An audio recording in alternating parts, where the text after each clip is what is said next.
DJ Duvvada Jagannatham చిత్రంలో నటిస్తున్న అల్లు అర్జున్ ఆ సినిమా సెట్స్ పై ఉండగానే మరో సినిమాను లైన్ లో పెట్టేశారు. రచయిత ఒక్కంత వంశీ దర్శకుడుగా పరిచయం కాబోయే ఈ చిత్రానికి తెర వెనుక సన్నాహాలు జరుగుతున్నాయి. స్క్రిప్ట్ పనులతో పాటు ఇతర ప్రీ ప్రొడక్షన్ పనుల్లో ఉన్న ఈ చిత్రానికి మరోవైపు నటీనటుల ఎంపిక కూడా జరుగుతున్నట్టు పరిశ్రమ వర్గాల బోగట్టా. నాగబాబు సమర్పణలో లగడపాటి శ్రీధర్ ఈ చిత్రాన్ని నిర్మించనున్నారు. ఇందులో అల్లు అర్జున్ సరసన నటింపజేసేందుకు బాలీవుడ్ ముద్దుగుమ్మ ఎంఎస్ ధోని ఫేమ్ కైరా అద్వానీని సంప్రదిస్తున్నట్టు సమాచారం. ఒకవేళ ఆమె కాల్ షీట్లు కుదరని పక్షంలో దిశా పటానీని ఎంపిక చేయనున్నట్లు అనుకుంటున్నారట. ఆ మధ్య తెలుగులో వచ్చిన లోఫర్ చిత్రం ద్వారా దిశా పటానీ కథానాయికగా పరిచయమైంది. దీని తర్వాత టాలీవుడ్ లో అవకాశాలు రాకపోవడంతో ఇప్పుడు ఆమె బాలీవుడ్ సినిమాలు చేస్తోంది. ఎంఎస్ ధోని చిత్రంలో కైరాతో పాటు దిశ కూడా నటించింది.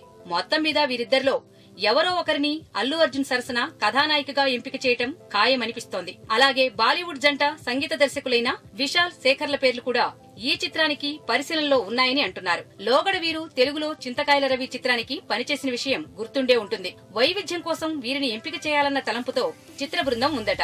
ఇదిలా ఉండగా ఎందరో రచయితలు మెగాఫోన్లు పట్టి తమ అభిరుచిని చాటుకున్న నేపథ్యంలో ఒక్కంతం వంశీ తన తొలి చిత్రంతోనే తానేంటో నిరూపించుకోవాలని అనుకుంటున్నారు.